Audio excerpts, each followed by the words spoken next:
Hello friends, आज हम गोले तथा बेलन से संबंधित सवाल करने वाले हैं। इनको करने से पहले हमें कुछ फार्मूले आने चाहिए जो कि इस प्रकार हैं।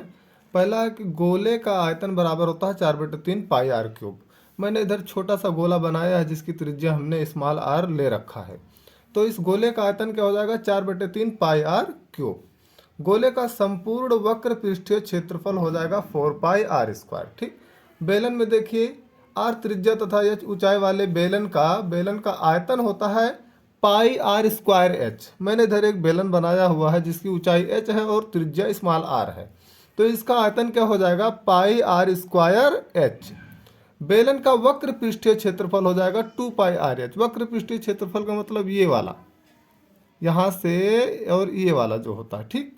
और बेलन का संपूर्ण पृष्ठीय क्षेत्रफल देखिए, जो बेलन होता है उसके नीचे और ऊपर वाला क्षेत्रफल जब हम नहीं काउंट करते हैं तो वो होता है वक्र पृष्ठीय क्षेत्रफल। लेकिन जब हम नीचे वाला और ऊपर वाला दोनों काउंट करने लगते हैं तब निकलता है संपूर्ण पृष्ठीय क्षेत्रफल। चूंकि बेलन का ऊपरी हिस्सा हो या चाहे निचली हिस्सा हो, दोनों वृत्ताकार होते हैं, तो उन दोनों का क्षेत्रफल पाई आर स्क्वायर ही निकलेगा। तो जब दोनों को जोड़ेंगे वक्र पृष्ठीय क्षेत्रफल में तो हमें संपूर्ण पृष्ठीय क्षेत्रफल निकल जाएगा। तो 2 pi R H plus 2 pi R square. तो बेलन का संपूर्ण पृष्ठीय क्षेत्रफल हो गया 2 पाई आर इंटू में एच प्लस आर। ऊपर से हमने क्या किया? 2 पाई आर दोनों में कॉमन कर लिया। अब देखिए प्रश्नावली 13.1 का क्वेश्चन नंबर 2 हम करते हैं।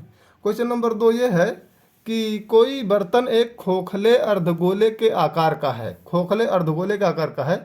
हमने अर्धगोला यहाँ पर बना लिया है। ठीक। जिसके ऊपर एक खोखला बेलन अध्यारोपित है। अब इसके ऊपर हमें क्या करना है? एक खोखला बेलन रखना है।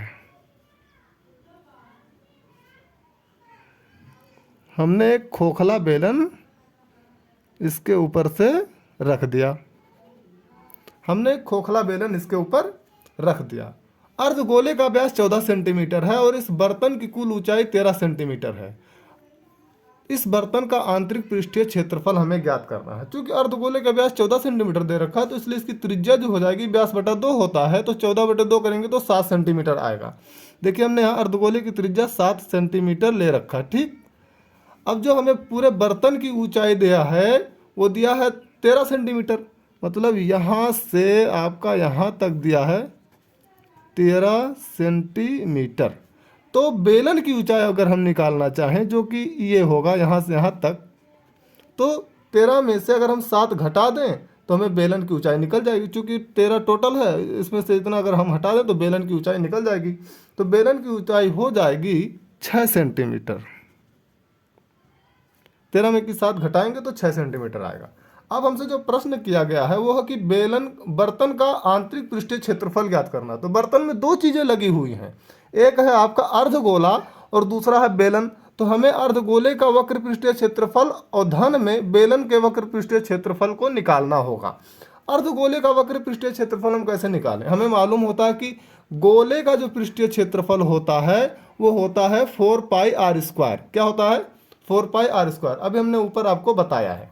तो जब हमें अर्धगोले का निकालेंगे तो उसमें क्या करेंगे? 2 से भाग दे देंगे तो हो जाएगा 4 पाई आर स्क्वायर बटे में 2 धन बेलन का वक्र पृष्ठीय क्षेत्रफल।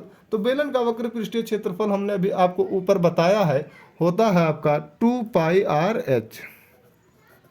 यही चीज आपका बराबर हो जाएगा, 2 से 2 कैंसिल हो जाएगा तो हो जाएगा 2 पाई आर स्क्वायर प्लस में 2 पाई आर एच। आपका ये चीज बराबर हो जाएगा 2 पाई आर। देखिए दोनों में कॉमन है, 2 पाई आर इसमें और इसमें भी कॉमन है, तो अंदर क्या बचेगा ब्रैकेट में? आर प्लस में एच। अब हमें वैल्यू रखना है 2 गुणे पाई का मान होता है 22/7 गुणे आर। त्रिज्या हमें यहाँ देखिए दे रखा 7 सेंटीमीटर। दोनों की त्रिज्या बराबर है, चाहे अर्धगोला हो चाहे बेलन हो इस सवाल में। तो हम उसकी जगह पर रख देंगे 7, ब्रैकेट में आर की जगह पे फिर हमने 7 रख दिया और ऊंचाई एच बराबर हमने भी निकाला 6 सेंटीमीटर। तो हो जाएगा धन में 6। ये चीज़ बराबर आपका 7 से 7 कैंसिल, 22 दूना 44 गुणे में 7 6 13। अब हमें इसका गुणा करना है, 13 चौका 52, 13 चौका 52 और 5 57, 572 सेंटीमीटर स्क्वायर आपका आंसर हो जाएगा।